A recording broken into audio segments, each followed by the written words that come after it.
முத்துவின் வின்எஸ்எஸ் brand அரிசிகள் தரத்திலும் சுவையிலும் என்றும் நம்பர் 1. செந்தில் பாலாஜி அமைச்சராக இருந்தவரை பாட்டிலுக்கு 10 ரூபாய் வீதம் ஆண்டுக்கு 3600 கோடி ரூபாயை ஸ்டாலினுக்கு கப்பம் கட்டியதாக இபிஎஸ் குற்றச்சாட்டு. கரூரில் 3000 பார்களில் செந்தில் பாலாஜியின் பினாமிகள் கள்ள மது விற்று பல்லாயிரம் கோடி சம்பாதித்ததாகவும் கரூரில் நடந்த பிரச்சாரத்தில் பேச்சு. ஒரே மேடையில் விவசாயத்தை பற்றி தன்னுடன் விவாதிக்க தயாரா என ஸ்டாலினுக்கு இபிஎஸ் சவால். ஒரே ஆட்சி காலத்தில் 2 முறை விவசாயிகளின் பயிர்க்கடன்களை ரத்து செய்தது அதிமுக மட்டுமே என்றும் பேச்சு. தமிழ்நாட்டில் வருகிற 9, 10, 13, 14 ஆகிய தேதிகளில் பிரதமர் மோடி தேர்தல் பிரச்சாரம் என தகவல். வேலூர், தென்சென்னை, நீலகிரி, கோவை, பெரம்பலூர், விருதுநகர் ஆகிய தொகுதிகளில் பரப்புரை. மக்களவை தேர்தல் பிரச்சாரத்திற்காக ஏப்ரல் 12ஆம் தேதி ராகுல் காந்தி தமிழகம் வர உள்ளதாக தகவல். கோயம்புத்தூரில் நடைபெறும் பிரச்சார கூட்டத்தில் முதலமைச்சர் மு க ஸ்டாலினுடன் பங்கேற்பதாக தகவல். கேரளாவின் வயநாடு தொகுதியில் 2வது முறையாக போட்டியிடும் காங்கிரஸ் முன்னாள் தலைவர் ராகுல் காந்தி வேட்புமனு தாக்கல். ராகுல் காந்தியை எதிர்த்து போட்டியிடும் சிபிஐ வேட்பாளர் ஆனி ராஜாவும் இன்று வேட்புமனு தாக்கல் செய்தார். வயநாடு தொகுதியில் காங்கிரஸ் தொண்டர்கள் புடைசூழ ராகுல் காந்தி பிரம்மாண்ட ரோட் ஷோ. வேட்புமனு தாக்கலுக்கு முன்னர் நடைபெற்ற ராகுல் காந்தியின் வாகன பேரணியில் பிரியங்கா காந்தி உள்ளிட்டோரும் பங்கேற்பு.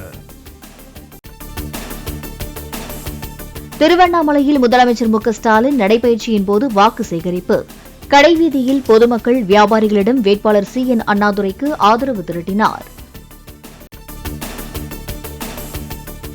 பாஜகவுக்கு தாவிய எதிர்க்கட்சி தலைவர்கள் 25 பேரில் 20 பேர் மீதான ஊழல் வழக்குகளில் நடவடிக்கை நிறுத்தி வைக்கப்பட்டுள்ளதாக மு க ஸ்டாலின் விமர்சனம்.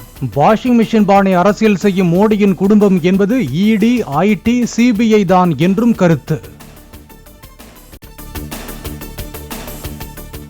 கோவையில் குண்டும் குழியுமாக உள்ள சாலைகளால் 100 மீட்டர் தூரம் கூட வாகனங்களை சரியாக ஓட்ட முடியாத நிலை இருப்பதாக அண்ணாமலை விமர்சனம். மத்திய அரசு வழங்கும் ஆயிரக்கணக்கான கோடி ரூபாய் நிதி எங்கு செல்கிறது என்றே தெரியவில்லை என்றும் பிரச்சாரத்தின் போது பேச்சு. பிரதமர் மோடியை போன்று ஏன் முதலமைச்சர் ஸ்டாலின் ரோட் ஷோ செல்ல முன்வரவில்லை என்று அண்ணாமலை கேள்வி. முதலமைச்சர் மக்களை சந்தித்தால்தான் திமுக அரசு மீது அவர்களுக்கு இருக்கும் கோபம் தெரியும் என கருத்து. தேர்தல் பிரச்சாரத்துக்கு மத்தியில் மத்திய இணையமைச்சர் எல் முருகன் மாநிலங்களவை உறுப்பினராக பதவியேற்றார். மத்திய பிரதேசத்திலிருந்து மாநிலங்களவைக்கு அண்மையில் தேர்வு செய்யப்பட்ட எல் முருகன் நீலகிரி தொகுதியிலிருந்து மக்களவைக்கு போட்டியிடுகிறார். தருமபுரி தொகுதியில் பாமக வேட்பாளர் சௌமியாவை ஆதரித்து அன்புமணி ராமதாஸ் வீடு வீடாக சென்று பிரச்சாரம். பலமுறை கோரிக்கை வைத்தும் தருமபுரி காவிரி உபரிநீர் திட்டம் திராவிட கட்சிகளின் ஆட்சியில் நிறைவேற்றப்படவில்லை என்று குற்றச்சாட்டு. வேளச்சேரியில் பிரச்சாரத்துக்கு இடையே சாலையோர கடையில் கூழ் வாங்கி அருந்துவிட்டு யுபிஐ மூலம் பணம் செலுத்திய தென்சென்னை பாஜக வேட்பாளர் தமிழிசை. மருத்துவராக தேவையான அளவு சம்பாதித்து விட்டதால் தற்போது மக்கள் சேவை மட்டுமே குறிக்கோள் என கருத்து. சென்னையில் 32,000க்கும் அதிகமாக இருந்த நீர்நிலைகளின் எண்ணிக்கை 12,000ஆக குறைந்ததற்கு திராவிட கட்சிகளே காரணம். வள்ளுவர் கோட்டமே ஏரியை ஆக்கிரமித்து தான் கட்டப்பட்டுள்ளதாக சீமான் குற்றச்சாட்டு. பரமக்குடி அருகே ராமநாதபுரம் தொகுதி திமுக கூட்டணி வேட்பாளரை ஆதரித்து பிரச்சாரத்தில் ஈடுபட்ட கருணாஸ் அதிமுக பொதுச் செயலாளர் இபிஎஸ் குறித்து விமர்சித்து பேசியதற்கு எதிர்ப்பு. பரப்புரை கூட்டத்தில் சலசலப்பு ஏற்பட்டதால் கேள்வி கேட்ட நபரை அப்புறப்படுத்திய போலீசார்.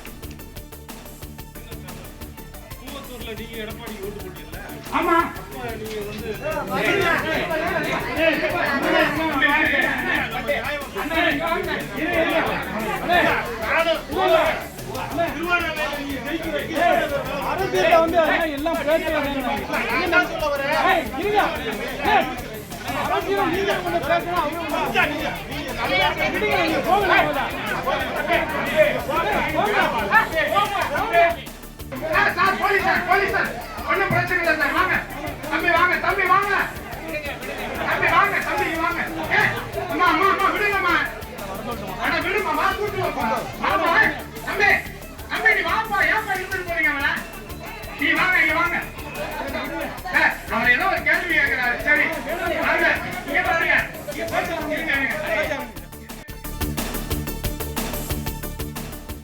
மின்னணு வாக்குப்பதிவு இயந்திரத்தில் 2% வரை மனித தவறு ஏற்படலாம் என கூறும் தேர்தல் ஆணையம் அதை சரி செய்யாதது ஏன் என RS பாரதி கேள்வி. காஷ்மீர் முதல் கன்னியாகுமரி வரை EVM வேண்டாம் என பல கட்சிகள் கூறுவதாகவும் பேட்டி. நாமக்கல் காந்தி நகரில் தனியார் பேருந்து உரிமையாளர் சந்திரசேகரின் வீட்டிலிருந்து 4.5 கோடி ரூபாய் பறிமுதல் செய்துள்ளதாக வருமான வரித்துறையினர் தகவல். கைப்பற்றப்பட்டதாக கூறப்படும் பணம் தேர்தல் பணப்பட்டுவாடாவுக்காக பதுக்கப்பட்ட தொகையா எனவும் அதிகாரிகள் விசாரணை. ராசிபுரம் அடுத்த மல்லூர் அருகே தேர்தல் பறக்கும் படை சோதனையில் 8,78,00,000 ரூபாய் மதிப்பிலான தங்கம், வெள்ளி நகைகள் சிக்கின. வாகன தணிக்கை செய்தபோது 13 கிலோ தங்கம் மற்றும் 33 கிலோ வெள்ளி நகைகளை பறிமுதல் செய்த அதிகாரிகள். கள்ளழகர் வைகை ஆற்றில் இறங்கும் வைபவத்தின் போது உயரழுத்த மோட்டார் வைத்து தண்ணீர் பீச்சியடிக்க தடை. பாரம்பரிய முறைப்படி மட்டுமே தண்ணீர் பீச்சியடிக்க வேண்டும் என உயர்நீதிமன்ற மதுரை கிளை உத்தரவு. தமிழ்நாட்டின் ஓரிரு இடங்களில் வரும் 7ஆம் தேதி வரை அதிகபட்ச வெப்பநிலை 3 டிகிரி செல்சியஸ் வரை அதிகரிக்க வாய்ப்பு. வட தமிழக உள் மாவட்டங்களின் ஒரு சில இடங்களில் 105.8 டிகிரி ஃபாரன்ஹீட் வரை வெப்பம் பதிவாகக்கூடும் என்றும் வானிலை மையம் தகவல். காங்கிரசிலிருந்து விலகி பாஜகவில் இணைந்தார் ஒலிம்பிக்கில் பதக்கம் வென்ற குத்துச்சண்டை வீரர் விஜேந்தர் சிங். தேச நலன் கருதியும் மக்களுக்கு சேவை செய்யவும் பாஜகவில் இணைந்ததாக பேட்டி. காங்கயம் முத்துவின் வின் எஸ்எஸ் பிராண்ட் அரிசிகள் தரத்திலும் சுவையிலும் என்றும் நம்பர் 1.